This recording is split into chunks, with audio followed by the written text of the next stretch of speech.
This is the Palin Update on Net Radio. I'm Kevin Scholla. Folks, this government isn't too big to fail. It's too big to succeed. It's too big to ignore, and it is too big to bear anymore. Waste in Washington. Elected officials continue to spend. And at a time with a sky-high deficit and rising unemployment, many D.C. divas continue to worry more about programs, departments, and earmarks instead of real common-sense solutions to get America working again and ease the strain on all of our budgets. Today, we'll talk to someone hoping to go to Washington and help put a stop to the endless bureaucracy and out-of-control insanity. Virginia Senate hopeful Jamie Radtke is here. Sarah Palin goes to a very small segment, relatively speaking, of the Republican Party. Do you believe that one? Someone said it. At least someone says someone said it. But this supposed GOP insider is too cowardly to be identified. We'll take a look at what could be a nail in the GOP's coffin come November if they buy into this anti-Palin rhetoric. And Governor Palin wows the crowd in Alabama. We'll tell you about a recent visit she made to Crimson Tide country. Leading off today, you remember her from the great Steve Bannon movie, The Undefeated, and now she's running for U.S. Senate in Virginia. She's on the American Grizzlies United candidates list for 2012. Jamie Radtke joins us right now on the Palin Update on Net Radio. Thanks for being here. Well, thank you so much for having me. I'm very excited to be on the show tonight.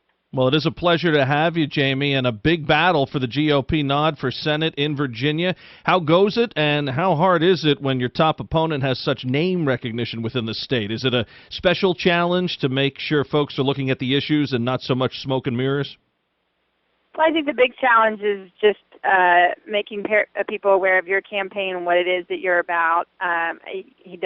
George does have a lot of name ID, but our experience has been that once people know that they have an alternative, that they know that there's a choice between, they don't have to pick a lawyer and a career politician, that they have an option, that it's been going very well for us. So it's really just mobilizing the grassroots to help us get the word out about the campaign.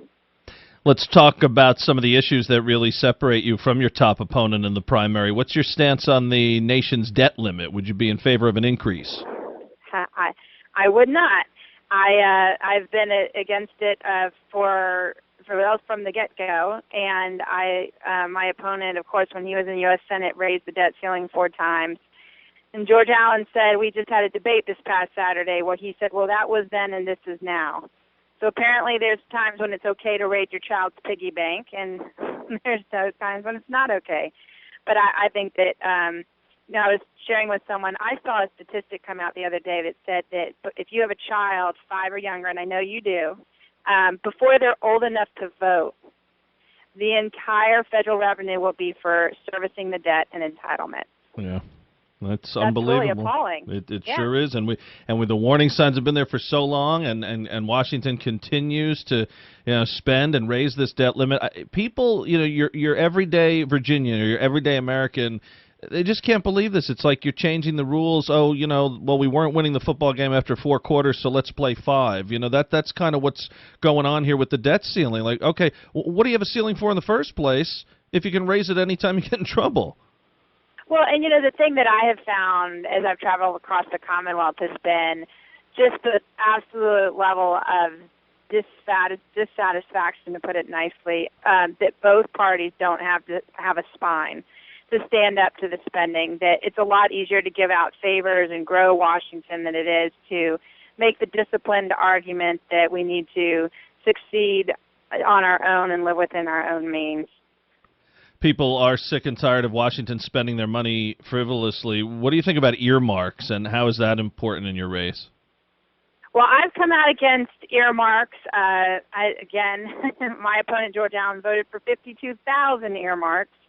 I think that there's a lot of the culture in Washington that really is corrupting, and I think the earmark process is a corrupting process. Obviously, not living with, having different pension plans and health care plans and insider trading and everything else that goes on in Washington creates a very corrupting culture up there. And I think that if we want to change Washington, we need to change the culture, and one of those is definitely earmarks. What about your take on the Department of Homeland Security? Well, it's interesting. I got asked this question in the debate. We just had a debate Saturday, and this question got up, and my other opponent sort of danced around the issue. And I said, it's interesting. We have the FBI, the CIA, the Department of State, the Department of Defense. And I said, and Washington's answer was, you know what we should do? We should create another department. Of course. That's always the answer in Washington. Rather than solving the problem, the root of the problem, which was, determining, they said that one of the big issues at 9/11 was the agencies being able to communicate with each other and share information. Rather than going to the root of that, we had to create a whole other department. And of course, we had to create TSA as well, which I have serious concerns with TSA and just the invasion into your personal space that goes on at the airports, and with no regard to looking at who's coming through there when it comes to whether it's a 2-year-old or a 90-year-old. You've made a name for yourself not only in Virginia but nationally, and after making such a splash at the polls in 2010, some media outlets want to paint the Tea Party as over, or at least less of a force. You buy into that at all? I don't. I think that we're just getting our legs underneath us. I think that there's it's interesting. The pundits don't expect the Republicans to win every single race this coming year. And they don't expect the Democrats to win every single Senate and House race this year. But by golly, if the Tea Party loses one race, devastation is on the horizon. And I think that's silly. And you have to, that I think most of the people in the Tea Party movement are political neophytes. They've not been politically engaged before, maybe voting every 4 years. And so they're just getting their feet wet. They're learning how this works. They're starting at the local levels, and they're figuring out how the process works and getting engaged. That I expect that they'll be around for a while. That's a great point. So you think it's more the perception or the coverage of the Tea Party than really what's going on? I think Governor Palin's run into this a lot. She'll go out and endorse some candidates, and so many of them will win, and then the media will focus on the ones that she backs that lose, not noting that a lot of times they're big underdogs or ones that maybe would have not even finished as high as they did without her support. So, again, it comes down to the media coverage, and we know how that works out. We all remember you from the Undefeated. How was that experience for you? You were really able to offer some powerful words on Governor Palin. Well, I was thrilled to be in the movie, her documentary movie. It was interesting because my first experience with Governor Palin, besides watching her on TV like everybody else, was she came to Richmond and to the Raceway. It was right before the election, and she came in. I had put my 2 kids in a double stroller. I had the other third kid tagging along, chasing the stroller, pushing it through a field. We had made poster signs that said "Homeschoolers for Palin" and "Getting Mavericky" and all sorts of things. And we went out there to hear her speak. It was great, and it was inspiring. And that's really my kids' first memory too. This was obviously pre-Tea Party.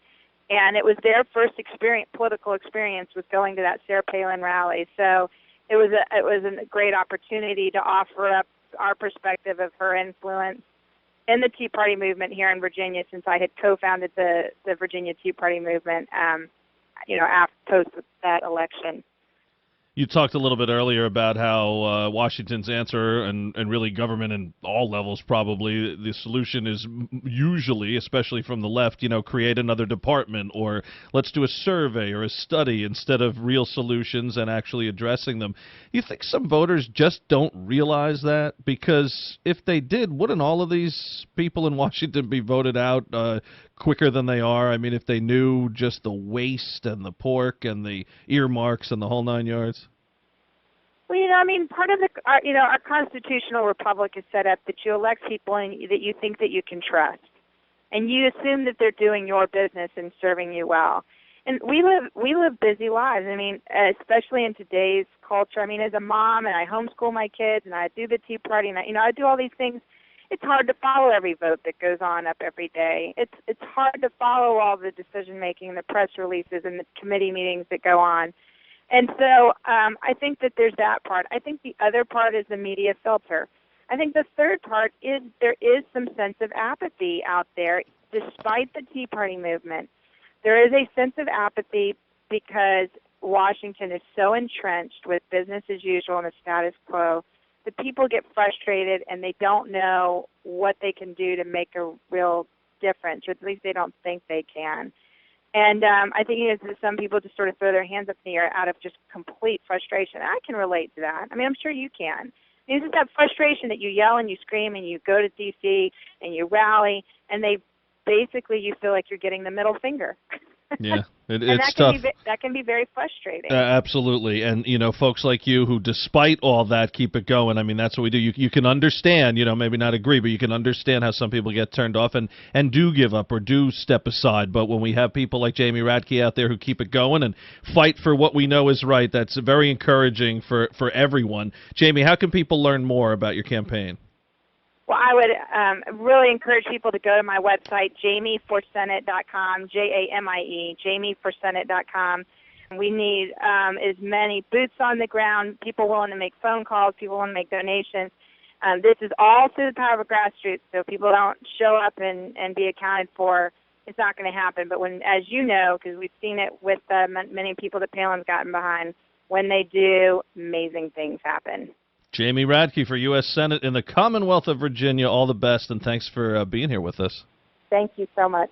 Be sure to visit jamieforsenate.com. Virginia's primary is June 12th. So it's bad enough when people say ridiculous or even flat-out false things, but be a man and stand by your comments. In an article this past week in the National Journal about whether Mitt Romney would give Governor Palin a primetime spot at the Republican convention, assuming he's the nominee this summer, a quote-unquote insider said, "You want people to generate interest and passion. Sarah Palin goes to a very small segment, relatively speaking, of the Republican Party, and you're trying to put together a rainbow coalition." Well, I guess this big bad insider, if he's even real, missed Palin's CPAC speech. Has he ever seen a rally, a Palin appearance anywhere, a speaking engagement of any kind? A packed house at each and every instance spells a small segment to this person? Unreal. Stacey Drake eloquently ripped this article to shreds and pulled no punches on the cowardly so-called insider. Drake calls these anonymous big mouths spineless creeps who are not only attempting to marginalize Palin, but also us, her supporters. Drake continues, penning, "The frequency with which GOP operatives are attacking Governor Palin and their willingness to marginalize her supporters should tell you all you need to know about the current Republican Party. They've put us in a very bad situation and hurt the party. But don't forget that they are the ones who chose to go down this road." We couldn't agree more, Stacey. Now the question is, can the establishment clean up its act in time for November? Check out Stacey Drake's full article at conservativesforpalin.com. Governor Palin recently addressed the Extraordinary Women's Conference in Birmingham, Alabama. She told those in attendance that they should follow Alabama's state motto and dare to defend their rights. She spoke about her family, politics, and she lauded former Alabama star Trent Richardson as a role model for recently taking a cancer patient to her school prom. Richardson was picked third overall by the Cleveland Browns in this year's NFL Draft. Folks, you can follow us on Twitter at SarahNet Radio, and we are now on Facebook, too, so please like SarahNet Radio on Facebook. And if you want to stick it to the left, pick up one of our new SarahNet Radio bumper stickers. Just email us and your name and address, and we will send you one of our great-looking new stickers. Go to SarahNetRadio.net and click on free SarahNet Radio bumper sticker. Well, that'll just about do it for this edition of the Palin Update on SarahNet Radio. Visit SarahNetRadio.net for continuing coverage of Governor Palin. I want to thank everyone here at SarahNet Radio. Thanks to Jamie Radtke, and thank you for listening today. Please be sure to join us next time for another edition of the Palin Update. I'm Kevin Scholla. Have a pleasant day.